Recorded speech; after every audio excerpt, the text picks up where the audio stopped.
Caminho da Luz TV apresenta Palestra Online, uma produção da Coordenação Doutrinária e Coordenação de Comunicação.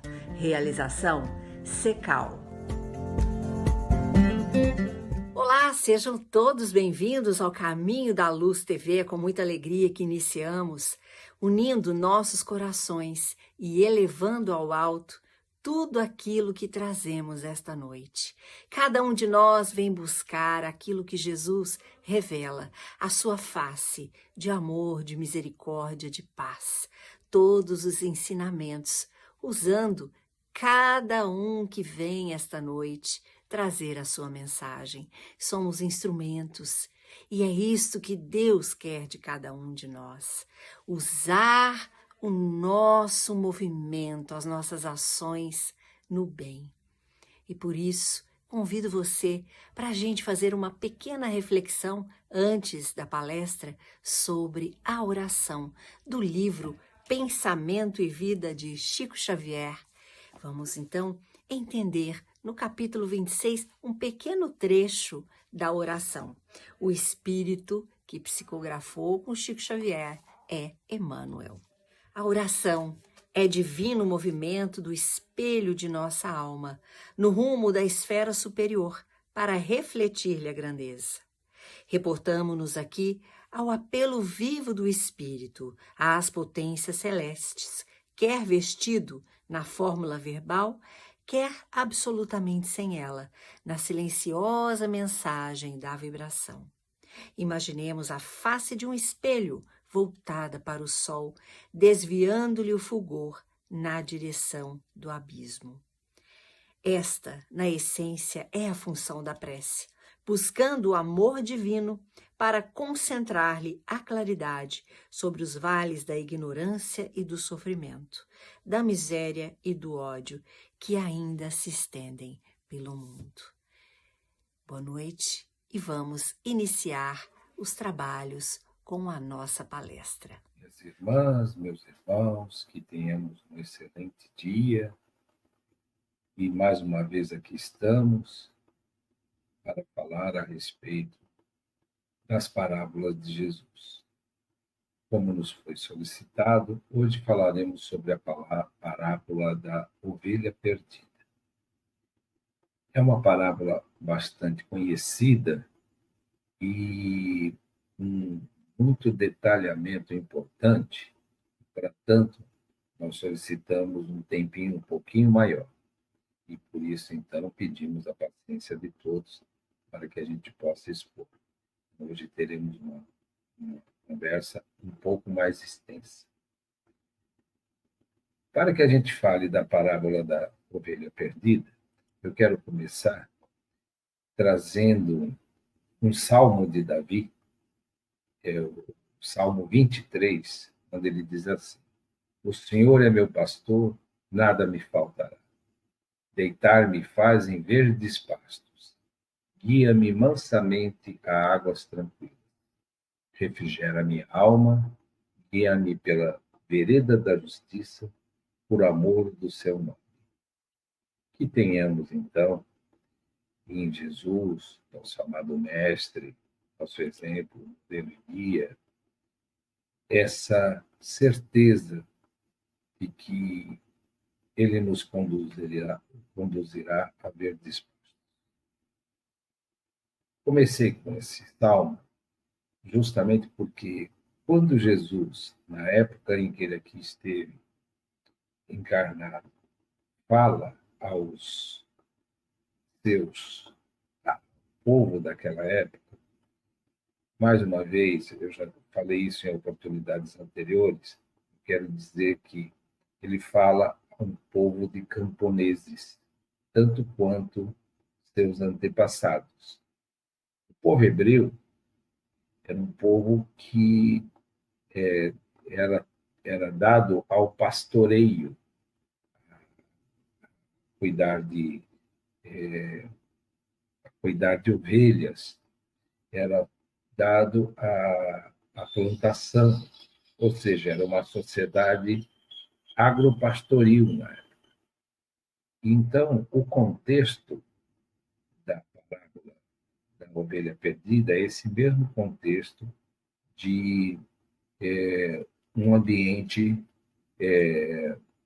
do campo. Mas para que a gente fale da parábola, eu vou pedir a todos que acompanhem comigo algumas coisas importantes para a gente entender o que disse Jesus à época e de que maneira a gente pode traduzir o que ele disse à nossa época atual. Então, muito bem, a sociedade dos judeus, a sociedade dos hebreus da época, era uma sociedade praticamente dividida em castas. Não eram castas como as castas indianas, mas eram praticamente divididas em castas.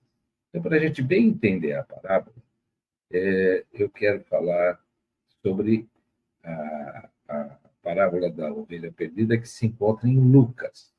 Existe também essa mesma parábola em Mateus, ela está lá em Mateus capítulo 18, versículos 10 a 14, mas o que eu vou tratar é da parábola que está em Lucas capítulo 15, versículos 1 a 7. E depois os senhores e as senhoras vão entender o porquê. Então, para que a gente entenda bem, essas castas dos hebreus na época, ela funcionava assim. Então, por exemplo, o termo fariseu. Quem eram os fariseus? O termo fariseu refere-se a um grupo de hebreus dotados de grande conhecimento das leis de Moisés, das leis mosaicas, do Torá, ou seja, que eram os livros e as leis trazidos por Moisés. Já o termo escribas refere-se entre os judeus àqueles que liam e interpretavam a lei, acompanhando também a sua aplicação prática. Então, os escribas, eles eram praticamente os juízes da época. Eles liam, tinham um grande entendimento e liam as leis de Moisés e interpretavam. Já os publicanos, é um termo da época, que refere-se aos coletores de impostos nas províncias dos judeus sob o julgo do Império Romano. Então, natural que os publicanos não eram muito bem vistos. E para a gente melhor entender, temos também que entender quem era um pastor nessa época. Qual era, digamos assim, o seu status social nessa época? No livro de Jeremias, no capítulo 50, versículo 6, nós temos assim, Jeremias, né? Um livro mais antigo. Meu povo tem sido ovelhas perdidas. Seus pastores a desencaminharam e as fizeram perambular pelos montes. Elas vaguearam por montanhas e colinas e se esqueceram de seu próprio curral. Ou seja, os pastores, por seu falta de zelo, falta de cuidado, por sua incúria, fizeram o quê? A dispersão das ovelhas. Elas saíram do seu curral, saíram do seu habitat natural e estavam dispersas, diz Jeremias. Então, uma informação cultural importante para a gente entender o contexto da parábola é assim. No Novo Testamento, nós temos diversas evidências sobre a questão dos fariseus que tinham dificuldade em se associar, em estar presente, estar junto de pecadores. E, por exemplo, no Mequilta Ameleque, desculpe, falando sobre o livro do Êxodo, ele diz assim: a este respeito, os sábios dizem que um homem jamais se associe com um ímpio. Ímpio é justamente o pecador, nem mesmo com o objetivo de aproximá-lo da Torá. Então, veja, existia a voz corrente, na época, a ideia de que o pecador ele era simplesmente um pária da sociedade.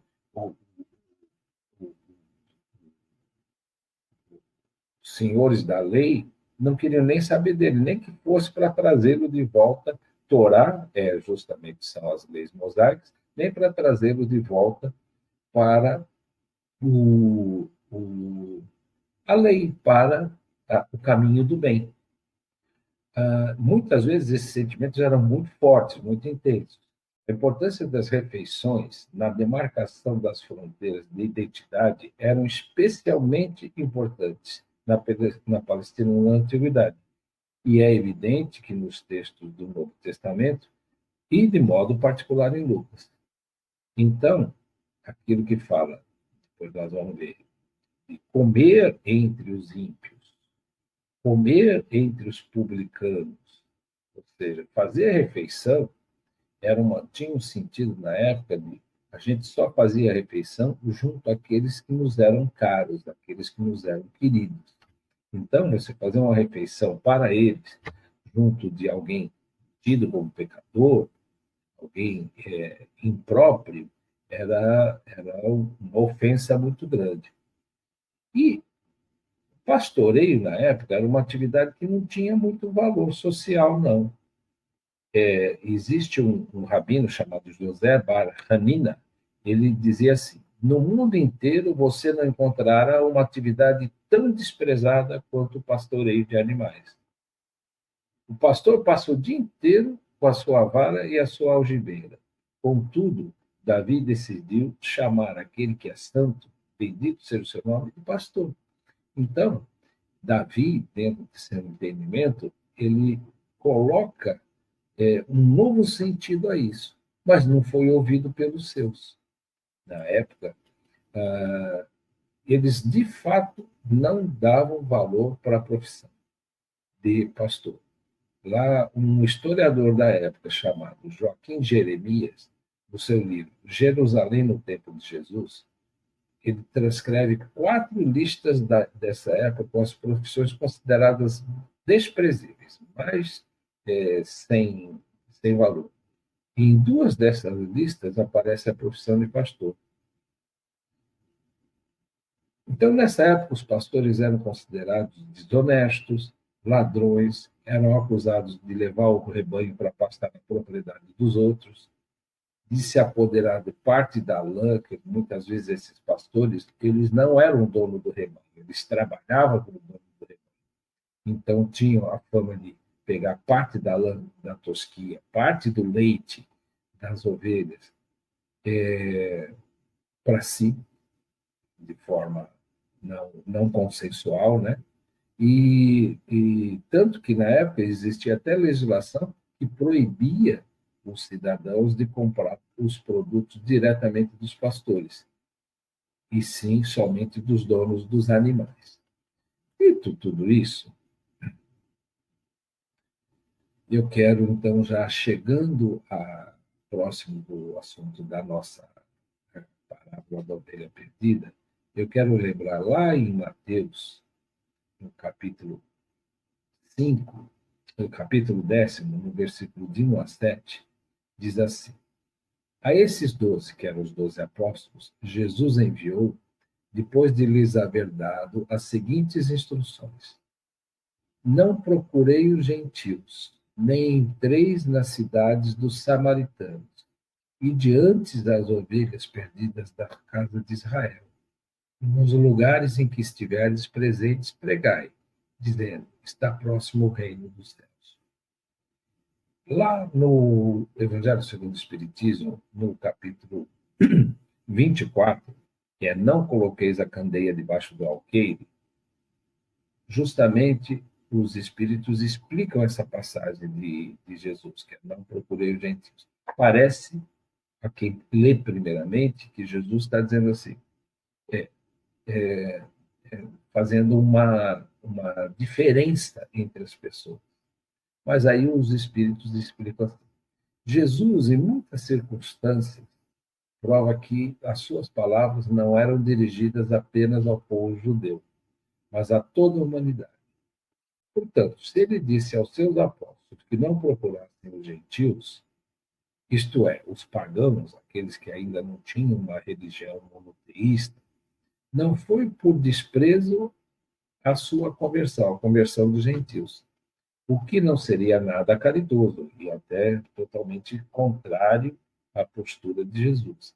Mas porque os judeus, que já acreditavam no Deus único e esperavam a vinda do Salvador, do Messias, do Cristo, estavam preparados pela própria lei de Moisés e pelos profetas a receberem a sua palavra.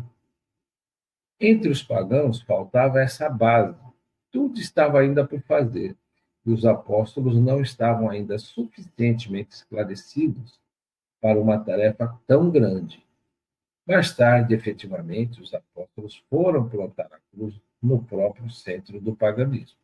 Mas naquela primeira oportunidade de Jesus, vá aos judeus. Por quê? Os judeus já sabiam da vinda de Jesus, já sabiam da palavra de Deus, de um Deus único. E lá no item 10, ainda na continuidade, diz assim: essas mesmas palavras também podem ser aplicadas aos adeptos e aos propagadores do Espiritismo, os incrédulos sistemáticos, os zombadores obstinados e os adversários interessados são, para eles, o que os gentios eram para os apóstolos. Seguindo o exemplo dos apóstolos, devem procurar adeptos em pessoas de boa vontade, aqueles que desejam a luz, nos quais se encontra um germe fecundo e cujo número é grande. É preferível abrir os olhos a 100 cegos que desejam ver claramente que a um único que se satisfaz na escuridão, porquanto assim se aumentará em grande proporção o número daqueles que sustentam a causa. Também devemos observar que as ideias são como as sementes, não podem germinar antes da estação, e somente em terreno preparado. Eis porque se deve aguardar a época propícia e cultivar inicialmente as que forem germinando, sob pena de se destruírem as outras ao se lhe apressar o crescimento. Está lá, como eu disse, no capítulo 24 do Evangelho segundo o Espiritismo. No capítulo geral tem o tema: não coloqueis da candeia debaixo do alqueire, mas esse assunto está lá em não procureis os gentios. Então, minhas irmãs e meus irmãos, quando a gente fala tudo isso, é para a gente entender como Jesus, com a sua sabedoria, ele consegue falar a todos, inclusive aqueles que estavam, se aproximavam dele quando ele estava pregando, se aproximavam dele quando ele estava entre a turma, entre o povo, justamente para buscar argumentos para distratar ele, para acusá-lo de revolta. Até mesmo porque o ambiente da Palestina, no tempo em que Jesus fez sua peregrinação de pregação, era um tempo muito tumultuado. Por quê? Porque a Palestina estava debaixo do governo romano e tinha os seus representantes eclesiásticos aceitos pelo governo central lá de Roma, mas com uma certa distância, ou seja, eles deixavam eles cultivarem a sua própria religião, mas a vida civil ela era toda debaixo dos romanos. Então, na época, existiam muitos revoltosos, e aí, hoje não cabe a gente estar falando sobre isso, mas existiam muitas seitas que eram contrárias ao jugo romano, existiam até grupos revoltosos armados, até, que estavam presentes nessa mesma época de Jesus. Tanto que Jesus, muitas vezes, foi chamado por essas seitas. Então, tem gente que fala que Jesus era um essênio, que é uma dessas seitas, que Jesus era um zelote, mas, enfim, isso não cabe a gente seguir muito adiante dentro desses conceitos. Mas o mais importante é a inteligência, a sensibilidade, a acuidade de Jesus. Então, nós vamos agora, lendo o texto com toda essa base, onde nós falamos inicialmente dos fariseus e dos escribas, e falamos dos publicanos e dos ímpios, né? Então, agora vamos para o texto da parábola. Então, o texto eu vou falando e vou parando. Aproximavam-se de Jesus todos os publicanos e pecadores para ouvir. Publicanos, que eram mal vistos pelos judeus, porque eles eram os cobradores de impostos do governo romano, e os pecadores, que, como nós vimos aí naquela contextualização histórica, o, o, os senhores da lei dos judeus não se aproximavam dos pecadores nem para convertê-los, nem para trazê-los para o bem. Então, aproximavam-se de Jesus todos os publicanos e pecadores para ouvir. Os fariseus e os escribas murmuravam: Este recebe pecadores e come com eles. Eu disse sobre o sentido do alimentar-se junto de alguém, representava dizer: eu tenho este alguém como um caro para mim, como uma pessoa importante para mim. Jesus, vendo essa situação, ele faz o seguinte: Jesus propôs-lhes esta parábola: Qual de vós é o homem que, possuindo 100 ovelhas e tendo perdido uma delas, não deixa as 99 no deserto e não vai em busca da que se havia perdido até achá-la? Quando a tiver achado, põe-na cheio de alegria, cheio de júbilo sobre os seus ombros e, chegando a casa, reúne os seus amigos e vizinhos e diz: Regozijai-vos comigo, porque achei a minha ovelha que se havia perdido. Digo-vos que assim haverá maior júbilo no céu por um pecador que se arrepende do que por 99 justos que não necessitam de arrependimento. Como eu disse, isso está lá em Lucas, versículos 1 a 7. Então, vejam a inteligência, a sensibilidade de Jesus.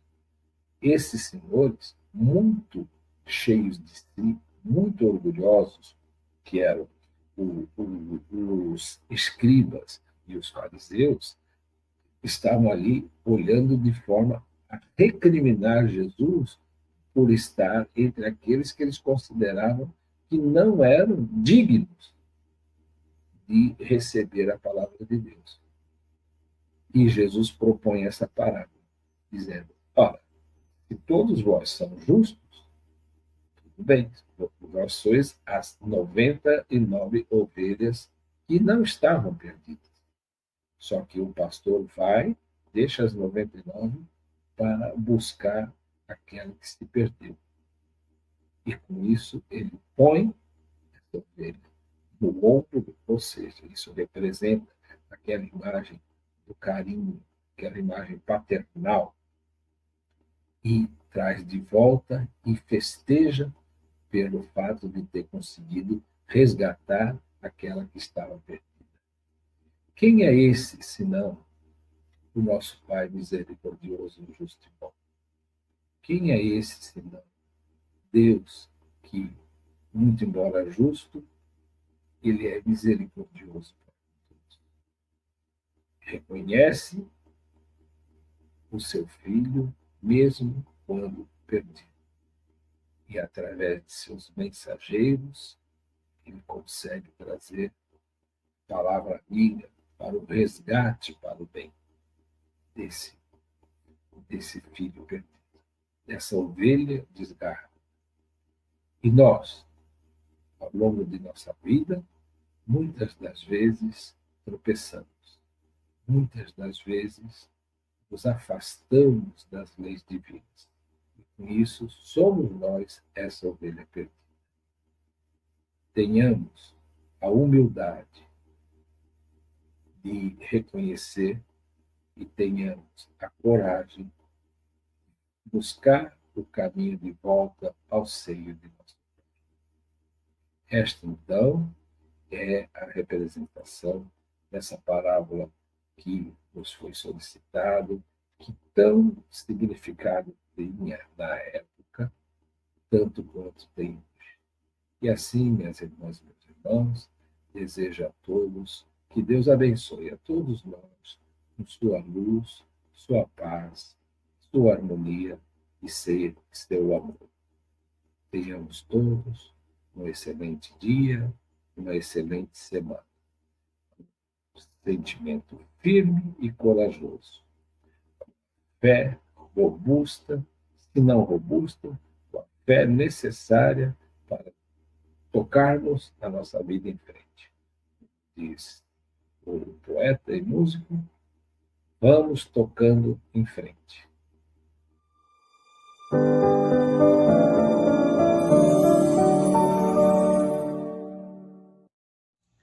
Se gostaram do conteúdo, aproveite, deem um like, se inscrevam no nosso canal e nos sigam no Instagram. No Secal Somos Um e junto podemos mais. Obrigada.